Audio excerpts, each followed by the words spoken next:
ليه زمان اهالينا ولا كان عندهم غسالة هدوم اوتوماتيك، ولا مكنسة بالكهرباء، ولا فرن بالكهرباء مايكرويف، ولا غسالة اطباق، ولا كيتشن ماشين وكبة، ولا عماير باسانسيرات، وكانوا بيبقوا مخلفين بالتلاتة وبالاربعة مش واحد ولا اتنين، وكمان كان عادي جدا بيدخلونا مدارس حكومة، وممكن جدا كمان ما ناخدش دروس عادي جدا، وكانت صحتهم احسن مننا دلوقتي بكتير جدا، وكان مزاجهم كده رايق، وكان يومهم هادي وبسيط، وكان عندهم رضا غير طبيعي، وحياتهم كده لطيفة وهادية.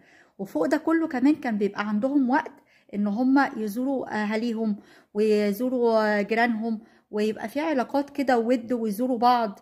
ما كانش في حاجة اسمها ان احنا ما عندناش وقت نسأل على بعض. يعني دلوقتي احنا عندنا نت، عندنا موبايلات، عندنا تليفونات، وبنعتذر لبعض ان احنا مش لاقيين وقت ان احنا نسأل حتى على بعض بمكالمة تليفون، مش نزور بعض.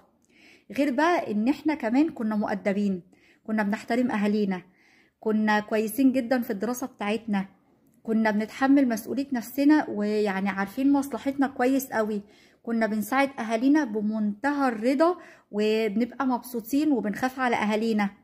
غير الجيل بقى بتاع دلوقتي خالص. يعني الجيل بتاع دلوقتي عندهم ايه؟ يعني عندهم جراءة في التعامل معانا، ما عندهمش حتة ان هم يشيلوا مسؤولية حتى نفسهم. يعني كل حاجة مش فارقة لهم، كل حاجة بتبقى متاحة وبرضه بيبقى مش عاجب. يعني انا عايزة اعرف ايه اللي احنا جرالنا، احنا ان احنا صحتنا مش حلوة، مزاجنا مش رايق، يومنا دايما مشغول وعندنا مسؤوليات كتير ومش فاضيين لأي حاجة تانية، ان احنا نزور بعض او نهتم بنفسنا او اي كلام من ده. وايه اللي جرى للجيل بتاع ولادنا؟ ليه كل ده بجد؟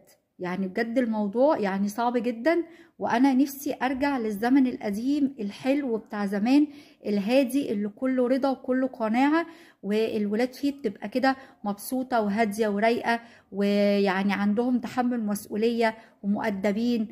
يعني الزمن الجميل ده بجد راح فين؟ ويعني هل يا ترى في يوم من الايام ممكن يرجع تاني، ولا احنا كده خلاص اللي جاي بقى ممكن يبقى اسوأ؟